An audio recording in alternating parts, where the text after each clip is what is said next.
Assalamualaikum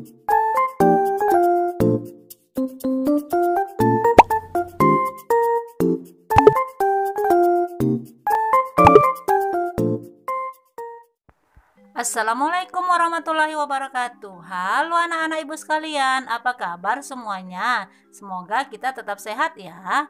Pada kesempatan ini kita akan belajar tentang tema 1, subtema 2, pembelajaran ketiga yang bermuatan tentang IPS, PKN, dan Bahasa Indonesia. Dan sebelum kita belajar, kita berdoa dulu ya. Adapun tujuan pembelajaran kita adalah sebagai berikut.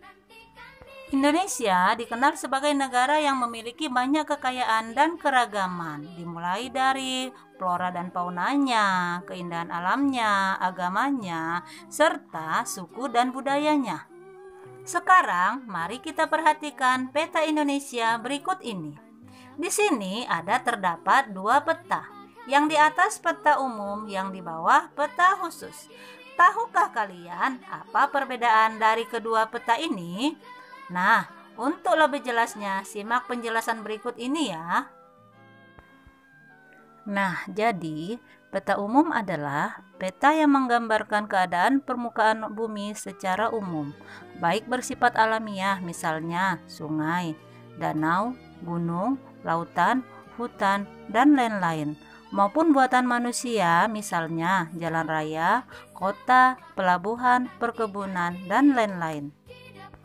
Sedangkan peta khusus adalah peta yang menggambarkan hal-hal khusus dari suatu daerah, seperti peta kepadatan penduduk, peta persebaran suku, peta persebaran flora dan fauna, dan lainnya. Sebagai contoh nih, kita kan tinggal di Sumatera Utara. Di Sumatera Utara itu penampakan alam apa aja yang dapat kita lihat? Misal ada gunungnya, laut, pantai, danau, jalan tol. Intinya, peta umum itu adalah peta yang menggambarkan keadaan Indonesia secara umum. Coba kita perhatikan peta berikut ini ya. Di sini terdapat beberapa warna tentang kepadatan penduduk. Warna ungu dan merah tua merupakan daerah yang padat penduduknya. Ini terdapat di Pulau Jawa ya, seperti Yogyakarta, Jawa Timur, Surabaya, yang sekitar jumlah penduduknya lebih dari 1000 jiwa per kilometer. Disusul oleh daerah Jawa Barat, Jawa Tengah, dan Bali. Anak ibu, coba kalian tebak, pulau apa yang paling sedikit penduduknya? Nah, benar ya, Pulau Papua, ditandai dengan warna hijau tua yang rentang jiwa kurang dari 10 jiwa per kilometer persegi. Coba kita perhatikan peta persebaran suku bangsa Indonesia ya.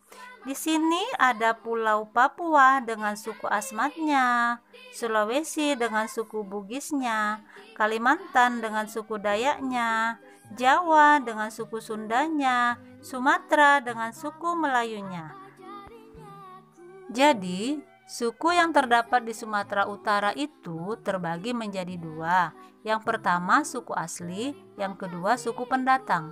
Nah, karena kita tinggal di daerah Sumatera Utara, khususnya Medan, maka mari kita kenali persebaran suku di wilayah kita ya. Jadi, suku asli Sumatera Utara yaitu Melayu, Batak Toba, Simalungun, Mandeling, Karo, Pakpak, dan Sibolga. Sedangkan suku pendatang di Sumatera Utara adalah Jawa, Padang, dan Aceh. Anak ibu, tahukah kalian kebudayaan bangsa Indonesia terdiri dari bermacam-macam kebudayaan daerah seperti upacara adat, kesenian daerah, rumah adat, pakaian adat, dan sebagainya. Sedangkan keberagaman masyarakat Indonesia disebabkan beberapa hal antara lain: 1. Keadaan geografis, 2. Pengaruh kebudayaan asing, 3. Kondisi iklim dan alam yang berbeda, 4. Penerimaan masyarakat terhadap perubahan. Keberagaman atau perbedaan yang ada di Indonesia adalah kekayaan dan keindahan bangsa. Meskipun penuh dengan keberagaman suku bangsa, suku dan bahasa, Indonesia tetap satu sesuai dengan semboyan Bhinneka Tunggal Ika. Meskipun berbeda-beda tetapi tetap satu jua. Keberagaman ini harus menjadi sumber kekuatan untuk mewujudkan persatuan dan kesatuan Indonesia berdasarkan nilai-nilai luhur Pancasila. Pancasila ini terdiri dari 5 sila dan 5 lambang. Lambang pertama bintang, silanya ketuhanan yang Maha Esa. Yang kedua mata rantai, silanya kemanusiaan yang adil dan beradab. Pohon beringin, silanya persatuan Indonesia. Kepala banteng, silanya kerakyatan yang dipimpin oleh hikmat kebijaksanaan dalam permusyawaratan perwakilan. Sedangkan padi dan kapas, silanya adalah keadilan sosial bagi seluruh rakyat Indonesia.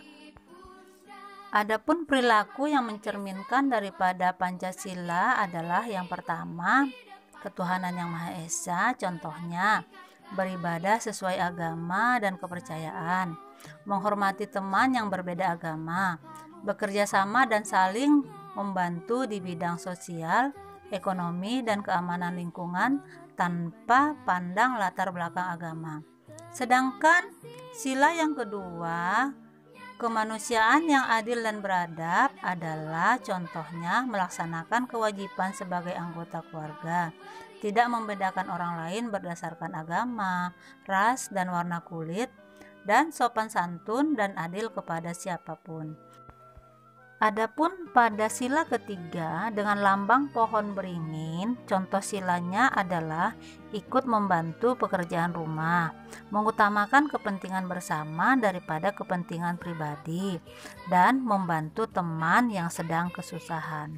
Sedangkan sila yang keempat yaitu dengan lambang kepala banteng, contoh silanya adalah mengutamakan musyawarah dalam mengambil keputusan dan menghargai teman yang berbeda pendapat. Dan yang terakhir adalah padi dan kapas. Contoh silanya adalah menghormati hak anggota keluarga, bersikap adil dengan semua teman di sekolah, dan hidup rukun dengan tetangga. Sekarang buka buku kalian halaman 68. Tentukan ide pokok dari masing-masing paragraf pada halaman 67. Tahukah kalian bagaimana cara menentukan ide pokok? Sebelum kita menentukan ide pokok, kita harus menentukan kalimat utamanya. Nah, kalimat utama adalah kalimat yang berisi pokok pikiran utama atau ide pokok utama dan menjadi dasar untuk mengembangkan paragraf. Letak kalimat utama ada yang di awal paragraf namanya deduktif, di akhir paragraf namanya induktif, di awal dan di akhir paragraf namanya campuran. Sekarang buka buku kalian pada halaman 67 ya. Perhatikan pada paragraf kedua. Pada paragraf kedua, kalimat utamanya adalah keberagaman bangsa Indonesia terbentuk oleh banyaknya jumlah suku bangsa Indonesia dan tersebar di berbagai pulau dan daerah. Setelah kita menentukan kalimat utama, barulah dapat kita menentukan ide pokok. Adapun ide pokoknya adalah keberagaman bangsa Indonesia terbentuk oleh banyaknya jumlah suku bangsa Indonesia. Gimana? Sudah tahu kan cara menentukan ide pokok? Sekarang buka buku kalian halaman 68. Kerjakan di buku latihan ya. Sekian pembelajaran hari ini. Tetap semangat belajarnya ya. Assalamualaikum warahmatullahi wabarakatuh.